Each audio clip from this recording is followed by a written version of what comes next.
Let's mic, देश का मिजाज, वेस्ट।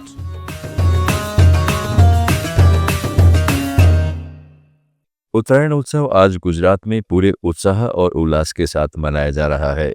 इस अवसर पर रंग बिरंगी पतंगे उड़ाई गई। करुणा अभियान के हिस्से के रूप में राज्य सरकार ने घायल पक्षियों का उपचार करने के लिए 8,500 कर्मियों को तैनात किया।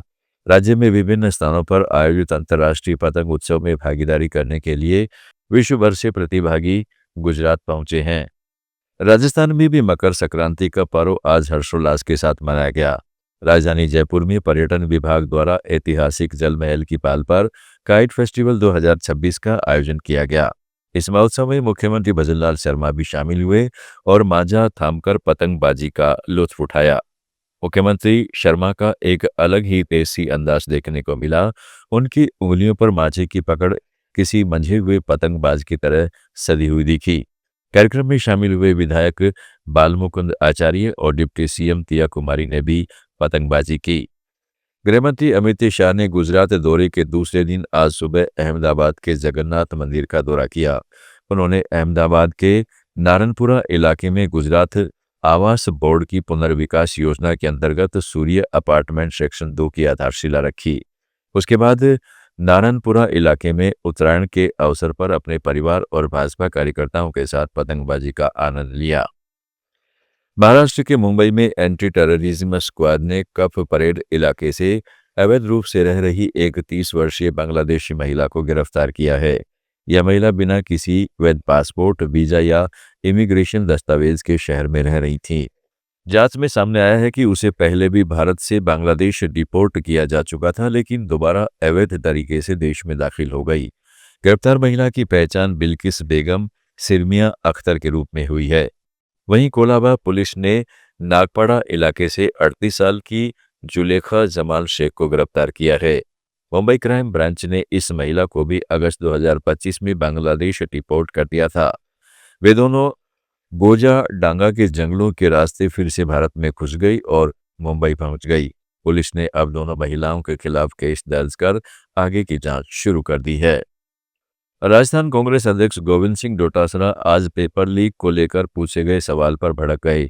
उनसे एक पत्रकार ने जब ये कहा कि प्रदेश की मौजूदा भजनलाल सरकार में पेपर लीक नहीं हो रहे हैं, तो डोटासरा बोले, पेपर तो हो ही नहीं रहे हैं, आप तो भजनलाल जी की वाणी बोल रहे हैं। बता दीजिए उन्होंने अब तक कौन कौन से पेपर करवाए हैं। आरपीएससी सदस्य कटारा को इन्होंने थोड़ी पकड़ा था, हमारी सरकार में उसे पकड़ा गया था। आप तो भजनलाल जी जो कह रहे हैं वो वाणी बोल रहे हैं। मैं दूसरों आप बता दो मेरे को कौन सी पेपर कराई। थर्ड ग्रेड के कितने पेपर कराए, फर्स्ट ग्रेड के कितने पेपर कराए, आरएस के कितने पेपर कराए, जो भर्ती बाकी बिजली बोर्ड के कितने पेपर कराए। वाल्मीकि और चतुर्थ श्रेणी कर्मचारी और सफाई कर्मचारी की भर्ती नहीं करा सके। 10वीं के बोर्ड के इनके हो गए, यूनिवर्सिटी के इनके हो गए। आज से 5 दिन पहले खबर आई थी कि 2 पेपरों को स्थगित कर दिया, वो पेपर आउट हो गए।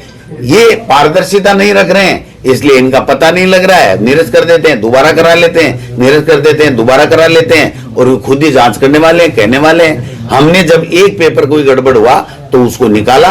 ये तो पता नहीं आरपीएससी पे क्या क्या आरोप लगाते थे, तो क्या हो गया। ये बाबूलाल कटारा को इन्होंने थोड़ी पकड़ा है, हमने पकड़ा।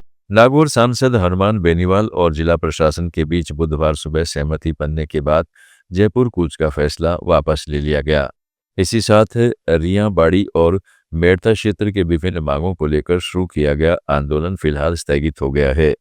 सांसद हनुमान बेनीवाल का काफिला मंगलवार शाम हजारों किसानों और समर्थकों के साथ जयपुर की ओर निकला था, लेकिन प्रशासन के आग्रह पर काफिला देर रात नागौर अजमेर जिले की सीमा पर स्थित बाड़ी घाटी में रुका।